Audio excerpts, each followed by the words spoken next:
Hi, I'm Alex Komorowski. I'm one of the product managers on the Blink team. I also work on Polymer, and I'm going to be, I guess, emceeing this Q&A panel. Dimitri looks very scared. So to start I'll off, be beatboxing. oh great, thank you. That's very helpful. No. To start off, why don't we have you guys introduce yourselves and say what you work on and what you're most excited about in Blink.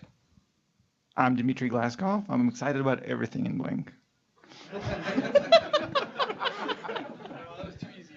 I think I should steal his answer. I'm Eric Seidel. I was prepped for this question, so I think the most thing that's been exciting to me is the recent rendering crazy performance work, which has been awesome. I'm Adam. I think the thing that's most exciting to me right now is actually this conference. Like, it's been awesome to like meet a lot of you in person and like have some face-to-face conversations and like put faces to names. And I think that's been great. I'm Ojan. I work mostly on rendering stuff. I'm excited about the rendering code becoming less less like Hyatt job security code, like more modular, more maintainable, understandable by mortals, that sort of thing. Hi, I'm Greg Simon.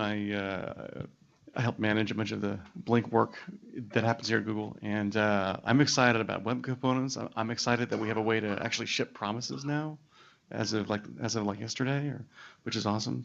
I'm excited about the service controller. There's a lot to be excited about right now.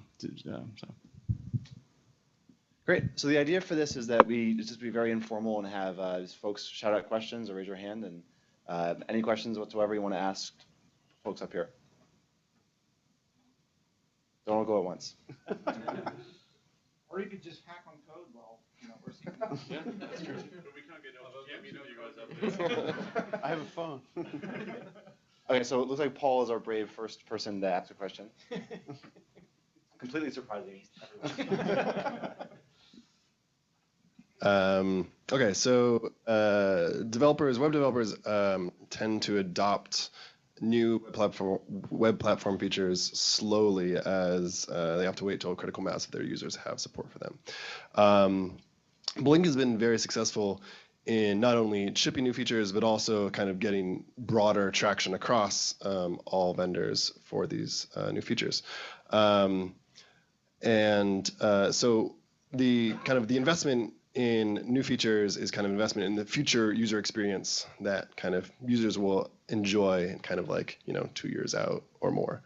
At the same time, performance the work that we do on performance can affect nearly 100% of web pages kind of once it ships, the day it ships.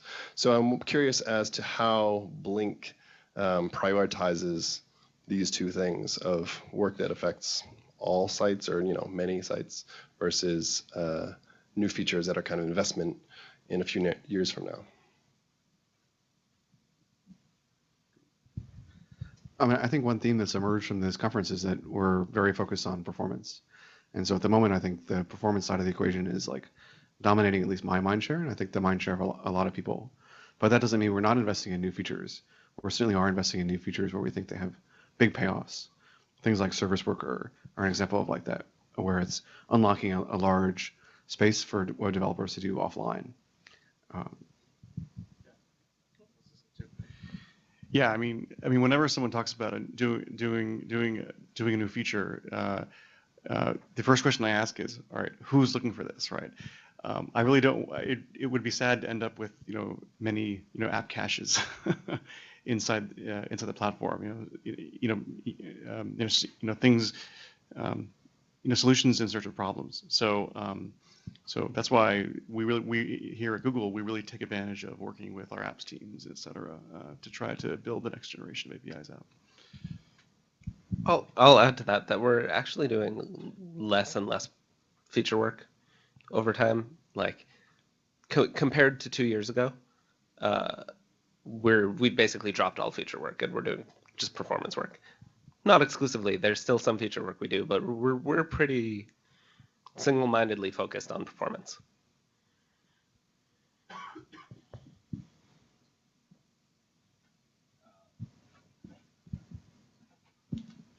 Okay, so if I recall correctly, about a year ago it was announced that HTML5, as opposed to HTML4, is supposed to be a living standard with rapid iterations and introducing new features as it goes. So what are your thoughts on this? Is it a good idea, bad idea? Better to have a solid, stable standard or one that evolves quickly?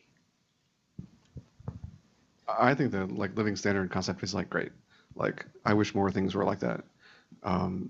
I mean, I've written some specs that have been published in the IETF, and the fact that they're frozen and I can't fix bugs in the spec is like makes me sad.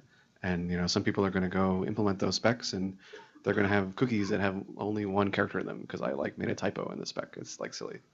Um, but I think really specs should evolve and have similar development practices to browsers. And as we see, like many browser vendors are moving to faster ship schedules. Like we have a 6-week cycle. Firefox has a 6-week cycle now. Like even Internet Explorer is like shipping more often than like once a decade. And so, sorry, I don't mean to offend people who like Internet Explorer, but I think standards should reflect that, and that means that standards need to be updated more often.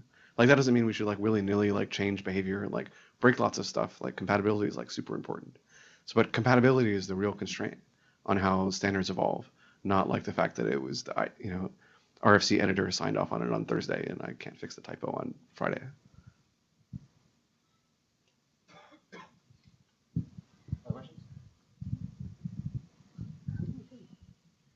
I wanted to riff more on the standards thing. So as someone who has done a few drafts-based thing through W3C, I am actually in Adam's camp that,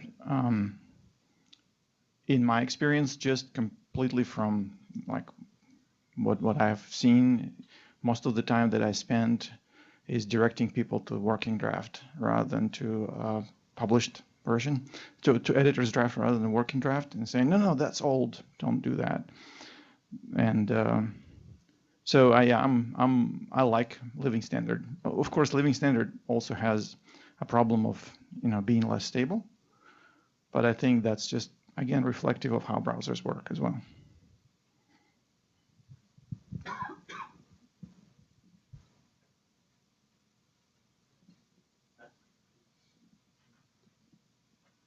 Hey, so Adam, I really liked in your architecture talk when you talked about competition for this group of people is really native mobile applications. I think that's something that resonates with basically everyone here. So I imagine a world, I can imagine a world 3 years from now in which Android has like 3 billion devices out there. iOS has like 1 billion devices.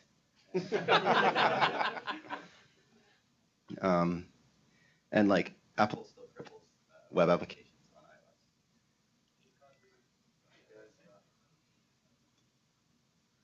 on iOS. Yeah, so basic picture. It was working? Okay. Yeah, so basic picture is lots and lots of Android devices, lots and lots of iOS devices. Web doesn't work so great on iOS. Convince me as a developer to build for the web platform.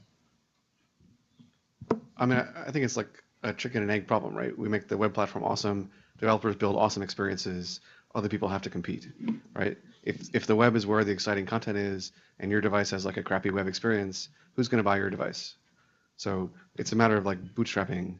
Like I don't want to get to that world, that you described. That world is like a cold start world. That's like an IE6 world. Like IE6 was not my favorite world to live in, and I'm glad that it's no longer the world that I live in. But that's a challenge for all of us. Like, how do we make the platform awesome and compelling so that people build awesome experiences on it? So that to bring a device to market, you really have to support it well.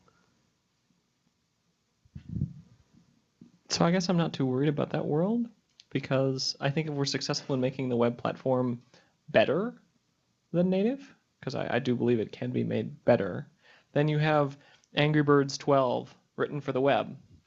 And it's not just that you look at your friend's Android and like, oh my God, they have Angry Birds 12. You can run it on your iPhone, it just sucks.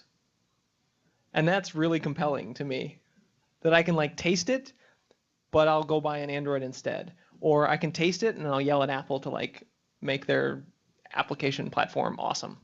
So I think we just need to focus on making the web more awesome, and those problems will solve themselves. I mean, that's in my view, that's one of like the brilliant things behind ASM.js is that you can like kind of run it in other browsers and taste it. Yeah. And you're like, why is my browser salty? I want it to be sweet or buttery, or I don't know what the right flavor is for. I'd also add that, at least right now, the picture is not so much Chrome on Android is awesome and Safari on iOS stinks. It's kind of the reverse, really. There's a lot of like performance stuff. Seriously, performance. Like where iOS Safari does way better than we do. And so we're at least in the next year we have a lot of catch up to do, actually, more than worrying about people not developing for the web because of them.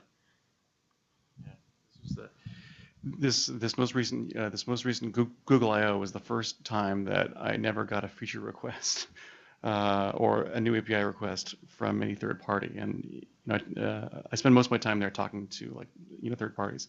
This year, the only thing people asked for was performance and jank fixes. That was it. So.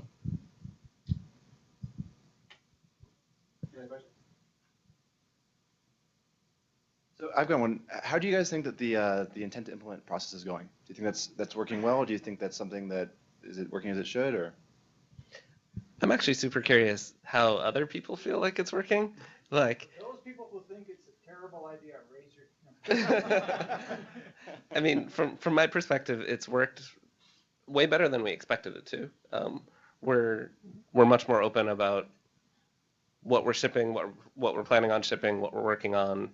The intent to implement threads give an early opportunity for people to be told, like, we're not really happy with this. Let's make these changes first. And the intent to ship is pretty, by design, puts up hurdles to shipping to make sure we're only shipping things that are stable.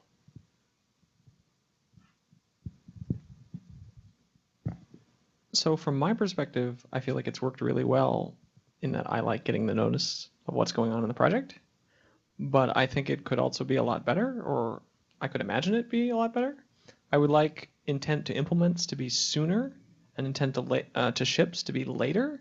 I don't feel like there's a lot of divide between them. And I think that there's value there that we're missing. I feel like in my mind, intent to ship is like, I could turn this on and ship this tomorrow. And intent to implement is like, yeah, I want this to be really easy to get into the project. I already, I'm ready to put it behind a flag. I just want to experiment, let's do this. So I don't know. I think that could be better. And as I said, it works well for me because I like the notice, but it's really hard for me to tell if it's working well for the rest of the project. You guys want to call out, we're going to have a session on making this the best open source project. Yeah. So we have a session later today on making this the best open source project we can. So we can talk about it a lot before that later. Glenn. Oh, Glenn. For features that are already shipping, but for which a public API changes because specification is changing, would those be covered under an intent to implement, or should they have an intent to ship that accompany them? I think they should. Dimitri's sitting next to me telling me he thinks they should. Yeah, I guess I would send an intent to ship, but it's a very FYI kind of thing. The spec browsers have evolved. We just want to keep up. We don't send, I feel like we haven't sent intent to ships for like changes to the HTML parser to keep up with the living HTML standard. I don't know exactly your specific case.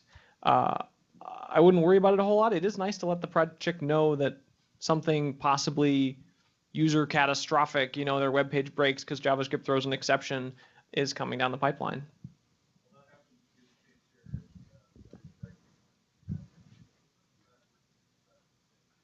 Yeah. Yeah, whenever you're changing the shape of the web platform, however minimal, I think we should kind of go through the intents process. And yeah. I mean, if not.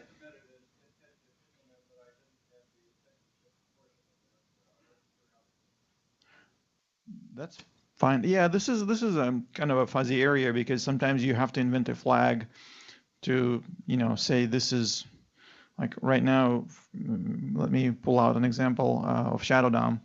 We have something that's shipped, and then we have something that's not shipped yet, and we actually have a flag that's just guarding the things that have not yet shipped. So that might be a good situation for that. So personally, and I don't know if all the other owners feel the same way, I see the intent to implement versus intent to ship as serving two completely different purposes. Intent to implement is all for the implementer. It's the I want feedback from the community to make sure the community is bought into me shipping this. You don't need LGTMs on an implement. It's just like, please everybody come along with me. This is a good idea, right? Whereas intent to ship is more about the community, more about the owners, more about like, hey guys, we're committing to support this thing now. Are we ready? So they serve different halves. Yeah, I mean, if somebody's going to complain about what you're doing, you'd rather hear the complaints earlier, right? So you can like address them and not tech down a path that you're going to have to like course correct on later. So I think that's the main value of the intent to implement. Tarek? So, I mean, I don't want to return to the crazy world of prefixed APIs, but I feel like one thing that did happen is that some prefixed APIs got really popular within the web developer community, and people started using CSS prefixes for my only question is, like, are we confident that things that have been implemented behind the flag are getting enough testing by that sort of by the general web developer community who might actually be able to catch bugs or interesting corner cases? I'm just worried, are there people who are enabling experimental web features in the browser in Canary and testing them or not? And if not, how do we reach them?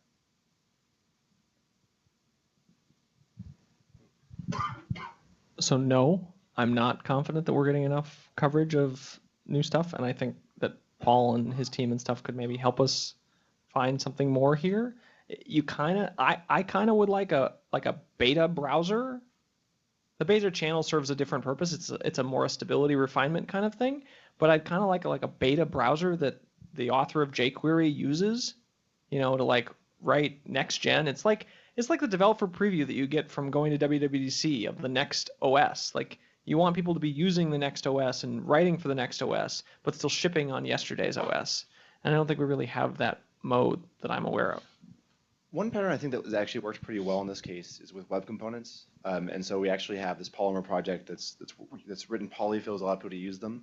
And also developers actually writing to it and providing feedback and saying, oh, we need reprojection, and helping provide feedback back into the specs. So I'm going to reply.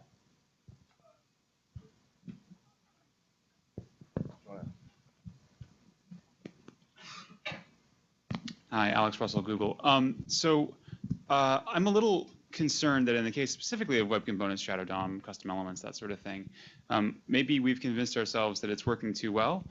So to your analogy, Eric, about the next version of OS 10 at WWDC, you don't have to wait for that to be shipped to Gold Master based on when the next version of Windows comes out, right? Like we wind up gating our process based on what other browser vendors are willing to have already said they will do and implement in order to ship. And we just don't do that in other software projects.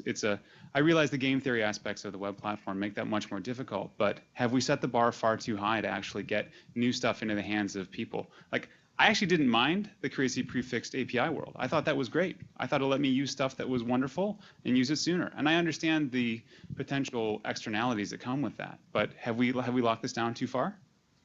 I don't think so. I think whether we ship it prefixed or unprefixed, we shipped it, and it's a commitment, and we have to carry it forever basically if we shipped it. And I think that's basically how I feel about prefixes. You know, it doesn't matter what string precedes what string. If it's out there, it's a public API and it's there, and the whole process of prefixing is defeated by that.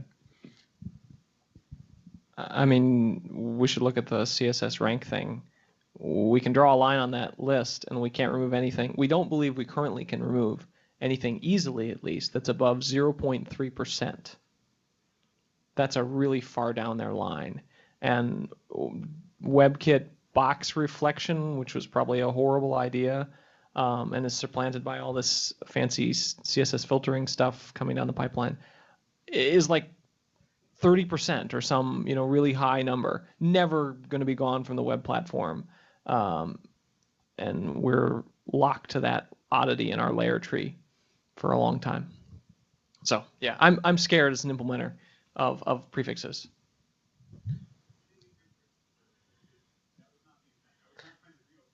Oh yeah. I think there's some gray area. Like I think about, so there was a recent intent to ship for the code property on keyboard events. And it's like, personally, I'd kind of like for us to just ship it. Other browser vendors seem to be on board. No one's opposed to it. But the spec is also like super immature and not stable. And that's sort of gray area where we haven't really figured out, are we willing to ship that or not? I know that's not a very satisfying answer, but that's sort of the state of it. What? Sorry, the question was, what is my instinct in that situation?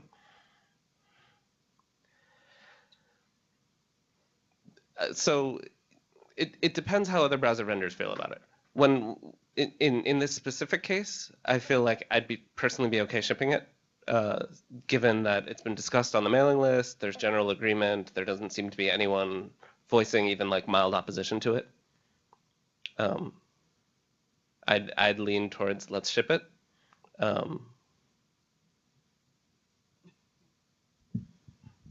mean, we haven't actually resolved that intent, but so I guess we're doing that here. One of the other arguments for that particular property is that it has a really strong consumer. Somebody's trying to do VNC style stuff through those events, and we haven't tried to do that with keyboard events before, so this is like actually fleshing them out all the way. So that's a pro sign. A negative is that, as somebody pointed out, I think it was Arv on the list, we tried this 3 other times and failed. So why are we going to get it right the 4th? But yeah, we need to discuss that. So one other thing we can do, and this is just brainstorming, because this is what this is for, right? To brainstorm now. Anyway, is to think about it as a commitment, and the way we alleviate the pressure of the commitment and pat ourselves on the back and say it's okay, is by looking around and saying, hey, Bob is doing it and Alice is doing it, therefore it probably is okay to do it, and that's how the process works today. And maybe one way to think about it is to say, well, how big of a commitment is it? If this is a one-line change that doesn't weigh down the code and doesn't make things go slow, maybe it's okay if nobody else is doing it. If it's a thing that brings up a 40 meg binary with it and slows everything down and makes garbage collection very difficult, I'm sorry, I'm not pointing any fingers here. Maybe that's not okay to do it, because if we're doing it alone, we're locking ourselves into a contract that, is very hard to, get ourselves out of. So this is an evolving process. I'm hoping that, when we wrote down those Blink guidelines, we basically sat down and brainstormed.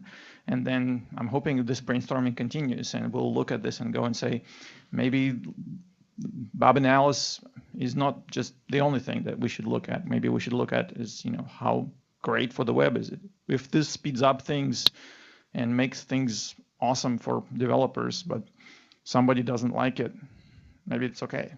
I don't know. I'd also add that it depends on the specific working group also that is proposing the feature. Some spec working groups are more functional than others, and in the code case specifically, I've been like watching it, and I think the decision making that went into it was like good, and personally I don't expect the spec to change significantly. But historically, that same working group had a bunch of stuff on keyboard event that was like totally crazy and didn't make any sense and is now gone. And it's sort of just a judgment call, is I guess what I'm saying, is like there isn't a hard and fast rule we can make here. It's sort of, we use our best judgment of like, is this working group making sane decisions, and does this look like something that is stable? And That's why those messages are public, because if you feel strongly of the opposite, you should be yelling and saying no. And people do that apparently. It's been interesting. There's been a number of threads that have had a lot of community participation, and it's been great to see a lot of different perspectives on there, I think. One thing I decided to do is that I'm not going to respond to LGTM to any intents at all for like a week, because I realized that there are people who have like a batch reading mode of their email. It's like nothing happens on day 3.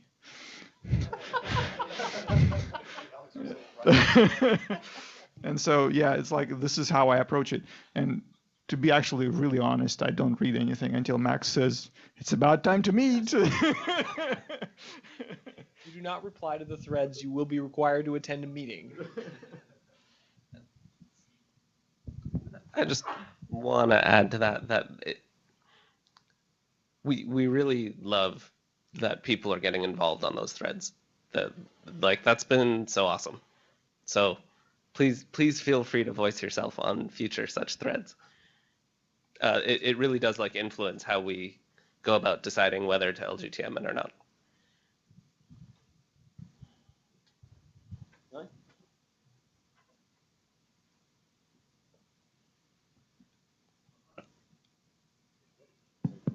On a related note, we often make a lot of decisions about breaking or changing existing things based on usage or prioritizing what to work on, or that kind of thing. And it seems, I obviously don't have access to Google's base of websites, but it seems like we're making a lot of decisions based on what's on the public web. Yeah. And many, many, many users of our engine are not on the public web, either intranet stuff or not browser stuff at all. And I'm wondering how you think we should take that into account when we decide what to do. I would love to get data from those usage. Do you have any idea how we could get usage data from those uses? Sorry, I actually think most of our usage data includes intranets. I mean, it depends how much the Chrome usage data. Yes, sorry, the usage data we're sharing is Chrome usage data, which mostly does include intranets. But there could be applications and content in Chrome that are not people embedding content for which we don't have. I guess the observation is that there's ways of using the content / Blink rendering engine where our usage metrics would obviously be blind to. We definitely find this happening for Chrome itself. There might be a Chrome extension in the web store that happens to use an HTML feature or CSS feature that we wished we could get rid of. That they might be in the super minority of web developers who chose to use that feature, such that the feature looks like it cannot be used, or that it's not used at all. But it turns out that it's used by this one extension that's got enough usage that it would really be awful to take it away. So we've wrestled with those kinds of issues just in Chrome itself. But I think to Adam's point, it would be fabulous if other people who build products based on Blink, have their own way of gathering this information. It would be really valuable to have that. Just the more signals we can have about things that are being used is just helpful. I mean, we don't necessarily even need to have the signals so much as you sitting on the mailing list saying, well, the metrics that we have show that this property is 85%, and you really don't want to kill it. But to also further clarify that it's the anonymized data from users who opt in to sending anonymized data to Chrome, and so we collect there for the CSS data, or they're submitting their CSS usage data in an anonymized form of these are the properties that were triggered. Yeah, in some cases we take that into account when looking at the data. So for example, there's a usage stat for how many people turn on third-party cookie blocking. But you can imagine that somebody who opts into anonymous usage statistics is probably may have a different feeling about third-party cookie blocking than someone who doesn't. And so, you have to take the numbers with a grain of salt in a context. I think also, maybe I was a little bit too specific about CSS and that sort of thing. I think from a very high level, we don't think that much in general about non-browser, non-public web stuff. Not just CSS usage, but even when there was some data about page load times and like looked at some 1,000 sites or whatever and tried to figure out what was hot. And I think if you look at other use cases, like the data is totally different. And so I would love to provide some data. I don't have Google scale data, and I don't even have good data about a lot of this stuff, but I feel that people do. And if we somehow brought that all together, we could make much better decisions. Yeah, and I think it's just a like availability bias in like decision making. Like the public web is available and somewhat easy to look at, and so it biases our decision making. And counteracting availability bias is hard, and it's a hard problem.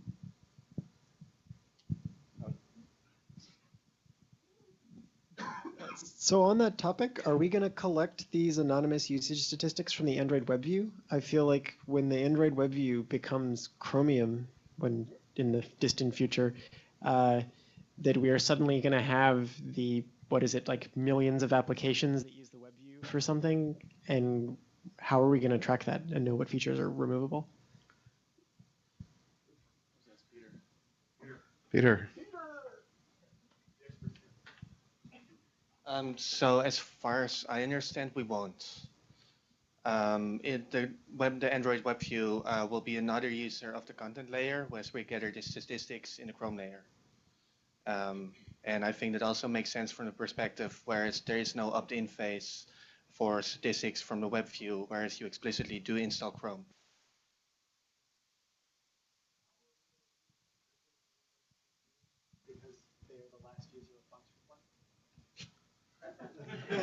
So I think the Android team has some sort of integration test that they have when they do releases of the OS to make sure they don't break popular apps. So we may have to lean on that process. Like it's not ideal, but it's similar to the way in which, for extensions, a lot of them are in the store. And so you can, try them out, right? Android has a store, so it has a global list of things that run. Also, just wanted to add that we don't always get it right, or that sometimes we remove things that we don't think are being used, and then we hear that actually they are being used, and that's where just the fact that we're doing this in the open, the fact that Chrome has canary channels, dev channels, beta channels, can all be hopefully opportunities for developers to scream before it's too late. We had an experience with what is it, document.with? Document.with, I was just gonna say that, yeah. You can tell the story. Yeah, we took a document.with. Was that you, Elliot? Yeah. And then I got all sorts of really, really nervous emails from Google Docs teams saying that the word processor didn't work anymore. But anyway, but we did find a workaround without having to bring document.with back. But this is why it's so awesome that Chrome has channels to actually test these things out, as Darren said. Great.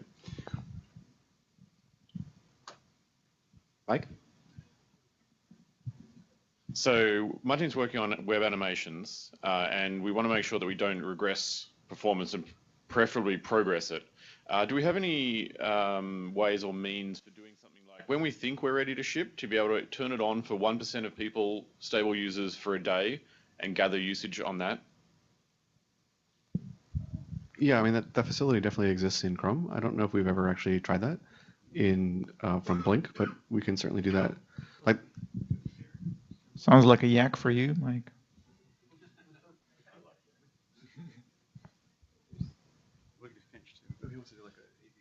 I think we've long sort of thought about this sort of thing, and one issue that does come up that's interesting is just when you change the web platform for some random subset of people, it can be somewhat frustrating for developers when they're chasing bugs, wondering how come it broke for you but not for me. I can't reproduce that problem that some fraction of my user base is reporting.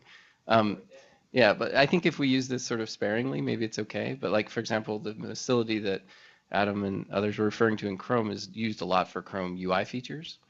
But the idea of using it for platform features, it could be really interesting. It's just, I think, just to be a little bit careful about not torturing developers. If you ever open the inspector, then you will never get experiments.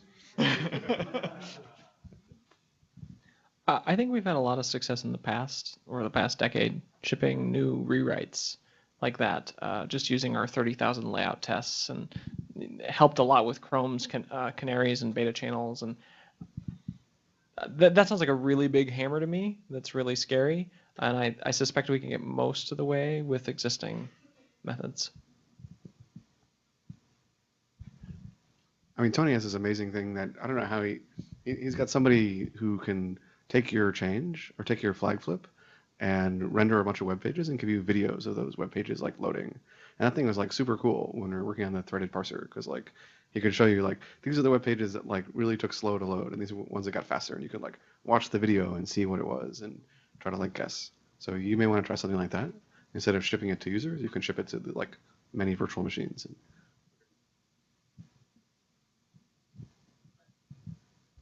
I should also say for those in the room who are not Googlers, it's possible for. I think that some of that is public on the web, maybe not all, but like we certainly can facilitate the ability for others to do that sort of thing too. We have hammers we can help others use. Any other questions?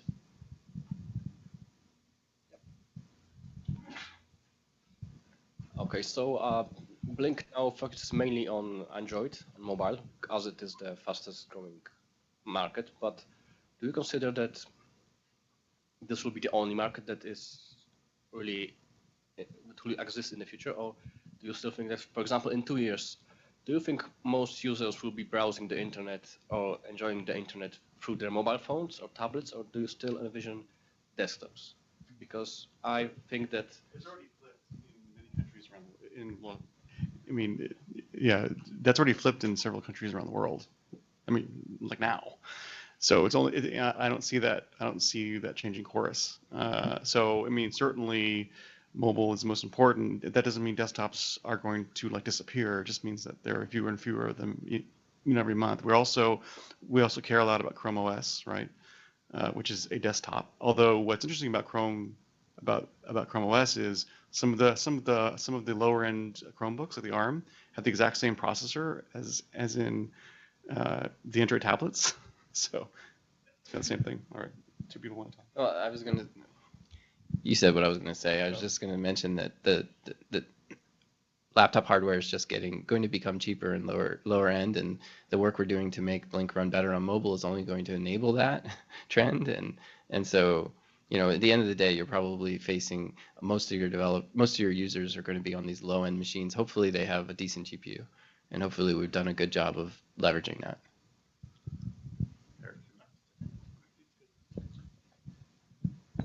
I guess I would also like to say that although I think we're mentally to mobile, or more mentally to mobile, we're not really as physically to mobile as we should be. Like most of the people sitting in this room probably don't have a mobile device attached to their Dell machine and, you know, probably don't test on mobile. We need to get the emulator up and running to like bring us a little bit further there. We need to get more people devices. We need to get physically on mobile because that's where our users are. Thanks to Dr. Barth here and like a few others, we do have a code review tool that is coming up to speed here that will be able to you'll be able to do code reviews using a Polymer-based web tool. So.